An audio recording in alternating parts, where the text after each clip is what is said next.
from the Richmond Times-Dispatch from the year 1993. Easy to get hooked on bowling if it's duckpin or tenpin. The man had been on his college intramural bowling team and was considered to be pretty good. When his college days were over and he joined the workforce, a coworker asked if he'd be interested in bowling in the company league. Sure, why not? He stepped into Willow Bowl in 1961, saw those small balls and small pins, and thought to himself, a piece of cake. The first ball he rolled went into the left gutter. So did the second, and the third, and the fourth. In all, 9 balls left the lane before reaching the pins, which by now probably were laughing at the newcomer's futile attempts, as was his co-worker/mentor. But ball number 10 knocked down something, and he was hooked. In 1961, Richmond had few tenpin houses. You could count them on one hand. But times have changed. Richmond now is a tenpin city, and there is only one duckpin house left in Southside Plaza. AMF, which got its start in business by running duckpin bowling centers, made a corporate decision to exit the duckpin bowling industry. Last week, Plaza Bowl was taken over by BJ Duckpin Corporation, which has negotiated a lease to keep Plaza Bowl open.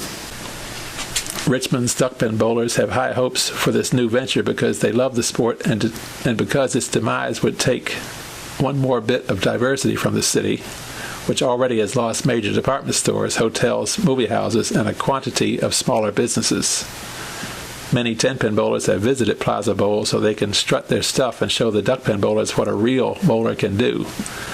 Like the man who got hooked in 1961, they've been in for a surprise. The game is a challenge, despite the fact that kids and senior citizens can play it. Duckpins is an ideal game for children and seniors because the size and weight of the balls make them easier to handle. Small hands can grasp the ball more firmly. Arthritic hands aren't as aggravated by the weight of the balls pulling on swollen fingers, although it isn't always easy to keep a grip on a ball that's larger and heavier than a softball. The game takes skill, a will of iron, a hide of leather, and a lot of luck. It helps to have precision aiming, but that's a rare duck indeed. In one respect, duckpins are not as forgiving as tenpins. In others, they're more forgiving. The ball, nearly 5 inches in diameter and weighing about 3.5 pounds, can hit one pin solidly and knock down only that one pin and the one behind it, leaving 8 pins surrounding a hole. The 2-pin rip is impossible in tenpins, where marks are more common. The similarities between duckpins and tenpins are that the length and width of the lanes and approaches are the same, and so is the spacing of the pins on the deck. For duckpinners, the good news is that there is an opportunity to score even without a mark. It's the third ball and a chance to make a 10 for the frame. In duckpins, if you rip through and hit only 2 pins, you can go through the same hole 2 more times.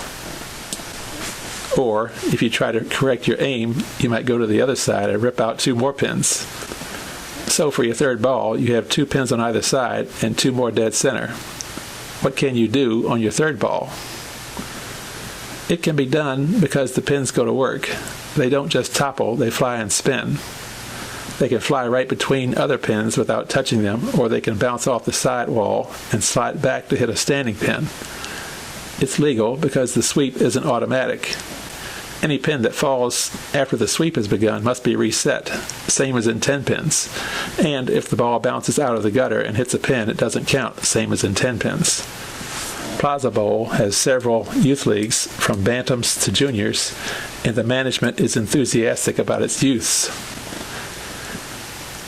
The teenagers are nice people who often show better bowling courtesy than many adults, and they're not ill at ease or rude among the older bowlers. Although doctors often say that bowling isn't considered an aerobic or therapeutic exercise, you should see the gyrations some people go through when they bowl. Here, there's no difference between duckpinners and tenpinners. They all use body language to persuade the ball to go where they want it to go instead of where they threw it. And some who get a lucky bounce or roll walk off smiling broadly and chortling. It's about time, as if they had deserved it. So how about it? Why not dig out those dusty bowling shoes and head for those little pins? Who knows? You too may get hooked by the challenge.